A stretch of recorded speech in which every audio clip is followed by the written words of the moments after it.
जो तेजस्वी यादव के वोटर भी हैं वो भी इस चीज़ को जान चुके हैं कि मोना तिवारी का वो लोग झेल रहा है। अब हमको तो ये लगता है कि अब किस मुंह से जाएंगे। खड़गे साहब आए हुए थे, मात्र 500 भीड़ थी।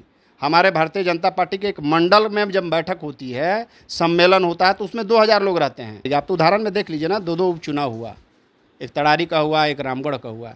दोनों सांसद वहाँ के जो अभी वर्तमान में अभी बने हुए, दोनों चुनाव हार गए। अरे उनके कहने से क्या होगा, पहले तो वो अपने जाके अपने विधानसभा के क्षेत्र देखें। आज जिस सड़क पर चल रहे हैं वो एनडीए की सरकार का देन है। जिस स्वास्थ्य की बात करते हैं, जिस अस्पताल की बात करते हैं, जिस थाने की बात करते हैं, जिस विद्यालय की बात करते हैं, वह हमारे एनडीए सरकार की देन है। मिनिस्ट्री उनको तो टिकट ही नहीं मिलेगा, तो और मिल भी गएगा तो उनको तो हमको लग रहा है कि दहाई वो आपको हजार भी पार नहीं कर पाएंगे। इस वर्ष बिहार में विधानसभा का चुनाव होना है और एक तरफ एनडीए है तो दूसरी तरफ महागठबंधन है। दोनों पार्टियां दमखम लगाई हुई है कि 25 में सरकार बनाए, लेकिन एनडीए का इस बार दावा है 225 सीटों पर जीत दर्ज करना है और फिर से एनडीए सरकार बनानी है। लेकिन देखिए, बीजेपी के जो तमाम नेता हैं वो तो मैदान में रहते ही हमेशा चुनावी मोड में रहते हैं। लेकिन आज हम चर्चा करेंगे बक्सर को लेकर के, जहां से कांग्रेस के वर्तमान विधायक मुन्ना तिवारी हैं। वो लगातार 2 बार से जीतते रहे हैं, लेकिन बक्सर का इस बार माहौल क्या होगा, क्या कुछ होने वाला है, इस पर बातचीत करने के लिए हमारे साथ बीजेपी के कद्दावर नेता हैं, कार्यकर्ता हैं विंध्याचल पाठक जी। सबसे पहले लाइव बिहार पे आपका स्वागत है। चलिए, आपको भी बहुत बहुत धन्यवाद कि आपने मुझे जुड़ने का मौका मिला, और मैं बक्सर वासियों की तरफ से मैं आपको धन्यवाद और मैं बधाई शुभकामना देते हैं। विंध्याचल पाठक जी की एक चीज़ बताइए, जिस तरीके से मुन्ना तिवारी 2 बार से वहाँ से जीतते आए और खास करके शाहाबाद एरिया में 2020 में जो स्थिति रही एनडीए की, क्या लग रहा है इस बार कुछ परिवर्तन होने वाला है? क्योंकि लोकसभा में भी आप लोग जो है अच्छे परिणाम नहीं ला सके, वहाँ तो लगभग सफाया ही हो गया था आप लोगों का। देखिए, इस बार विधानसभा से परिस्थितियों के विधायक हैं, 2 बार परिस्थितियों के विधायक बन चुके थे। किस तरह का परिस्थिति था उस समय का जो समीकरण जो चल रहा था। एक तो हम लोग के साथ आ गया कि उस समय फेस्टिवल था, हमारे जितने भी वोटर थे लास्ट के जो पिछले जो चुनाव में जो जीते थे, तो हमारे उस समय फेस्टिवल था। बहुत सारे हमारे वोटर, हमारे कहिए समर्थक कहिए, उस स्थिति पर वो लोग नहीं पहुंच पाए, जिनके कारण और रुपया और धन और बल रातों में उन्होंने बांट कर काम किया, जिसके कारण वह परिस्थितियों के विधायक बन चुके हैं। लेकिन उनमें दम अब रह नहीं गया है। उनको जनता 10 साल झेल चुकी है, अब वह जनता झेलना नहीं चाहती है। जनता झेल चुकी है? हाँ, उनको झेल चुकी है। वह सिर्फ घूमने लायक ही अब विधायक बन गए हैं। कहीं उनको शादी उदी में जाना उना है तो आप उनको निमंत्रण काट दीजिए, बस उसी लायक रह गए हैं। मैं तो उनके साथ दावे के साथ मैं कहता हूँ कि 10 साल रहे हैं, कोई उनकी बड़ी योजना वो अपने बता दें, मीडिया के सामने आके बता दें, सोशल मीडिया और आप लोग के प्लेटफॉर्म के बीच में दावे के साथ बोल रहा हूँ कि कोई बड़ी अगर उन्होंने योजना 10 सालों में किया, उनके द्वारा किया गया है। हमारी ही योजनाओं को ज़बरदस्ती लेटर लिखते रहते हैं, कभी भारत सरकार के मंत्री को लिखते हैं, कभी बिहार सरकार के मंत्री को लिखते हैं, कभी माननीय मुख्यमंत्री को लिखते हैं। हमारा उधर से आदेश आता है तो उसको कहते हैं कि नहीं, हम नहीं कराया है। तो वह ज़बरदस्ती पर लगे हुए हैं। उनके द्वारा कोई विकास का काम, कोई उनको विकास से कोई मतलब नहीं है। उनका वो रहने वाले रहते हैं वहाँ से मुख्यालय, जहाँ बक्सर सदर के विधायक, वहाँ से 40 किलोमीटर दूर उनका घर है, निवास है। रात में वहीं पर चले जाते हैं और दोपहर शाम को आते हैं। तो क्या विकास के काम करेंगे? विकास नहीं किए, कुछ नहीं किए। लेकिन तिवारी जी तो सदन में खूब गरजते हैं, विकास को लेकर के बातें कहते हैं।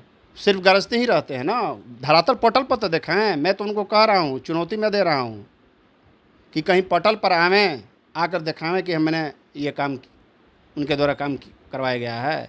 लंबी कोई योजनाओं का काम करें। उनके द्वारा कौन योजना का काम होता है? जो रोड पर जो चल रहा है, जो ऑलरेडी पहले से पीसीसी ढलैया हो चुका है, पथ का काम हो चुका है, उसी को आपने लिपापोती करने का काम करते हैं। आप लिपापोती की बात कर रहे हैं, लेकिन ऐसा कौन सा कार्य है जो उन्होंने नहीं किया है? कौन सा कार्य होना चाहिए जिसको जनता को ज़रूरत है? जनता को वहाँ ज़रूरत है हमेशा सुख दुख के साथ हमेशा बने रहना। जो उनके विधानसभा क्षेत्र में जितने भी आपके घर पड़ते हैं, उनको उस चीज़ को वहाँ पर जाना, समझना, बुझना, रोड, गली नली, बिजली, लाइट, सब हमारी सरकार का देन है, सब हमने करवाया है। और वो कहते हैं कि हम करवा रहे हैं, उनके पास कोई आधार ही नहीं है। अब हमको तो ये लगता है कि अब किस मुंह से जाएंगे। एनडीए की सरकार दिल्ली और पटना दोनों अब विकास के काम पर इतना उन्होंने काम हम लोग को द्वारा कर दिया गया है कि उनके पास अब काम बचा ही नहीं है, सिर्फ झूठ बोलने का। उनके बड़े बड़े नेता बिहार आ रहे हैं। अरे आ रहे हैं तो सरकार बनाने की बात कर रहे हैं। तो मैं तो उनको बोला, उनके राष्ट्रीय अध्यक्ष जी आए हुए थे, खड़गे साहब आए हुए थे, मात्र 500 भीड़ थी। हमारे भारतीय जनता पार्टी के एक मंडल में जब बैठक होती है, सम्मेलन होता है, तो उसमें 2000 लोग रहते हैं।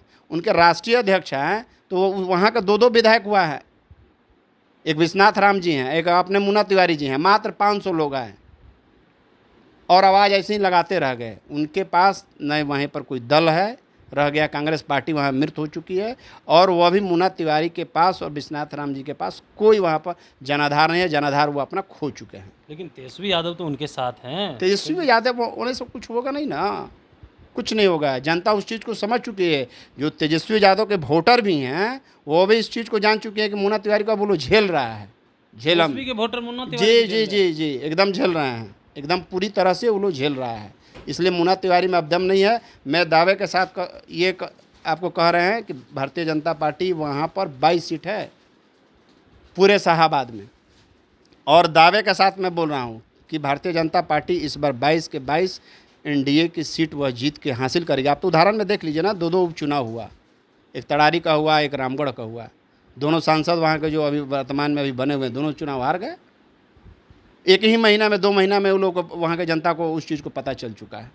यह झूठ-मूठ की सरकार है, ये माई बहन झूठ-मूठ को ये लोग योजना लाने वाले हैं, दलित को लड़ाने वाले हैं। पहले वो लोग उसको कोई जनता को सब पता है, सब चीज़ जनता को इस चीज़ को पता हो चुका है कि कौन काम करने वाला और काम नहीं करने वाला, इस सारा सब लोग को पता हो चुका है। इसलिए इस बार मैं दावे के साथ बोल रहा हूँ कि आपका एनडीए के 22 के 22 सीट हमारे पास एनडीए के खाते में आ जाएगा, और माननीय मुख्यमंत्री जी के नेतृत्व में पुनः हम लोग विजय भव का सरकार हमारी बनेगी। विजय भव की सरकार बनाएंगे। लेकिन राहुल गांधी 5 बार बिहार आ चुके हैं। पिछड़ा, दलित, अति पिछड़ा वोट बैंक पे नज़र है। कभी मूवी देखते हैं तो कभी दलित को लेकर के सम्मेलन करते हैं, छात्रावास जाते हैं, फूले मूवी देखा। देखिए, हमारा एक ही मूल मंत्र है माननीय प्रधानमंत्री जी का, सबका साथ और सबका विकास। और हमारे पास 2-2 युग पुरुष हैं, एक भारत में है, एक बिहार में है, 2-2 युग पुरुष हैं। तो सबका साथ सबका विकास लेके हम लोग चलने वाले आदमी हैं। हमारे पास कोई जात और जमात की पार्टी में हम लोग काम ही नहीं करते, उस पर विश्वास ही हम लोग नहीं करते हैं।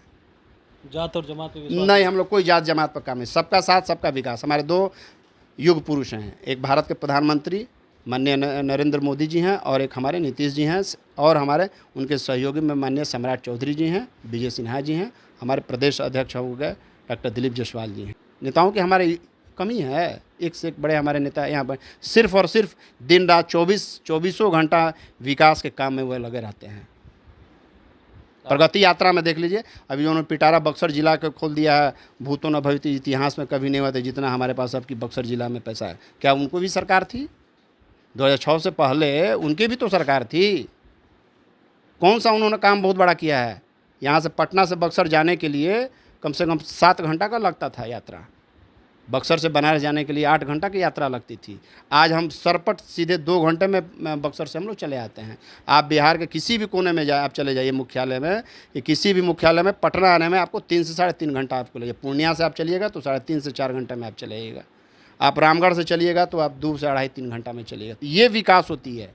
जनता इस चीज़ को समझ चुकी है कि अब ये ढोलक पीटने से नहीं होगा, और जात और जमात की राजनीति करने से नहीं होगा। जो विकास का काम करेगा, जो विकास की बात सोचेगा, जो जनता के बीच में रहेगा, वही सत्ता उसी के पास होगी, सत्ता के चाबी उसी के पास होगी। चलिए, जात और जमात की आप बात कर रहे हैं, विकास की बात कर रहे हैं, लेकिन कन्हैया कुमार उतरे हुए हैं मैदान में। इधर जो है राजेश राम को प्रदेश अध्यक्ष बना दिया गया, नए प्रभारी बनाए गए हैं कांग्रेस के, और तमाम लोग मैदान में हैं। कह रहे हैं इस बार नई सरकार बनेगी और नई तरीके से काम होगा बिहार में। अब तक विकास को लेकर के जो आप लोग खूब गुणगान करते हैं, कहते हैं कुछ तो हुआ ही नहीं। नीतीश जी तो बिहार को गर्त में ले गए, सब कुछ में तो निचले पायदान पे है बिहार अब तक। अरे उनके कहने से क्या होगा? पहले तो अपने जाके अपने विधानसभा के क्षेत्र देखें। प्रदेश अध्यक्ष जी जो कांग्रेस के हमारे राजेश राम जी हैं, आज जो भी विकास की जो वाया बह रही है उनके क्षेत्र में बह रही है, वह एनडीए सरकार की बन रही है। आज जिस सड़क पर चल रहे हैं वो एनडीए के सरकार का देन है। जिस स्वास्थ्य की बात करते हैं, जिस अस्पताल की बात करते हैं, जिस थाने की बात करते हैं, जिस विद्यालय की बात करते हैं, वह हमारे एनडीए सरकार की देन है। और वो कह रहे हैं कि विकास ही नहीं हुआ है।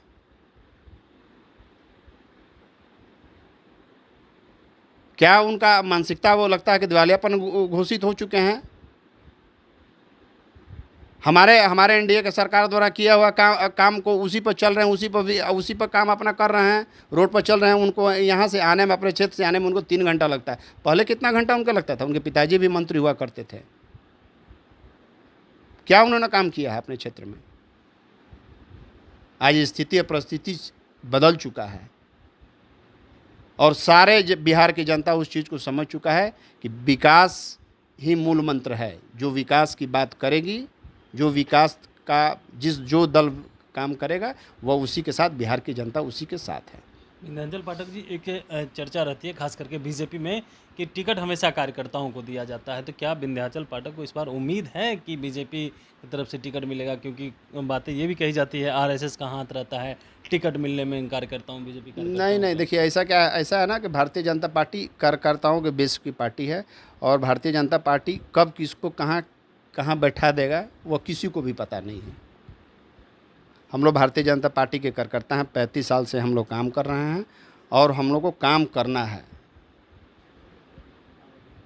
हम लोग अपना काम कर रहे हैं। वो किसी को भी दल में, जो भी हमारे दल के उम्मीदवार होंगे, प्रत्याशी होंगे, वो हम लोग उनके साथ हैं। भारतीय जनता पार्टी अगर हम लोग पर आस्था विश्वास रखेगी तो हम लोग जाएंगे, चुनाव मैदान में जाएंगे और निश्चित रूप से जाएंगे और जीत के आएंगे। माननीय प्रधानमंत्री जी और मुख्यमंत्री जी सम्राट चौधरी जी की झोली में देंगे, सीट देंगे। कोई भी कार्यकर्ता होगा, मुन्ना तिवारी कहीं नहीं टिकने वाला, कहीं है ही नहीं। वो अब सिर्फ और सिर्फ एक स्कॉर्पियो पर अपने सफारी पर सिमट गए हैं। उसका जीता जागता उदाहरण आप तो देखे होंगे। अभी एक डेढ़ महीना पहले उनके राष्ट्रीय अध्यक्ष जी आए हुए थे, जिनके राष्ट्रीय अध्यक्ष हैं अखिल भारतीय राष्ट्रीय कांग्रेस पार्टी के, जिसके राष्ट्रीय अध्यक्ष हैं, उनकी सभा में मात्र 500 भीड़। वो तो उसी समय चुनाव हार चुके हैं। उनको यह अधिकार बनता तो वो त्याग पत्र दे देते मौलिक रूप से कि जिसके राष्ट्रीय अध्यक्ष आएँ, हेलीकॉप्टर से पहुँचें और हेलीकॉप्टर, वो भी जो 500 को जो भीड़ देख रहे थे वह हेलीकॉप्टर देखने वाली की भीड़ थी, कार्यकर्ता की भीड़ नहीं थी। क्या लग रहा है जमानत जब्त हो जाएगा इस बार? निश्चित उनको तो टिकट ही नहीं मिलेगा, तो और मिल भी गएगा तो उनको तो हमको लग रहा है कि दहाई वो आपको हजार भी पार नहीं कर पाएंगे। ये स्थिति उनकी बनी हुई है। चलिए, हमारे साथ विंध्याचल पाठक जी थे। तमाम बातचीत चल रही थी खास करके बक्सर विधानसभा क्षेत्र को लेकर के और विकास कितना हुआ है। जो भी विकास हुआ है एनडीए सरकार ने किया है, मुन्ना तिवारी ने कुछ नहीं किया है। सिर्फ गाड़ियों पर ही उनका सब कुछ रह गया है। और जो बीजेपी है, ये एनडीए पार्टी है, इस बार पूरी दमखम लगाई हुई है कि शाहबाद में जो नुकसान हुआ है 20 में, वो इस बार किसी भी तरह के नुकसान ना हो। खास करके उपचुनाव का जो परिणाम आया उसमें बेहतर परिणाम एनडीए के रहे और शाहबाद एरिया में जो सीटें महागठबंधन की जीती हुई सीट थी उस पर जो है जीत दर्ज करने का काम एनडीए ने किया। अब देखने वाली बात होती है कि 25 के विधानसभा चुनाव में क्या कुछ परिणाम आने वाले शाहबाद क्षेत्र से खास कर। तब तक के लिए बने रहिएगा लाइव बिहार के साथ। कमलेश कुमार, लाइव बिहार, पटना।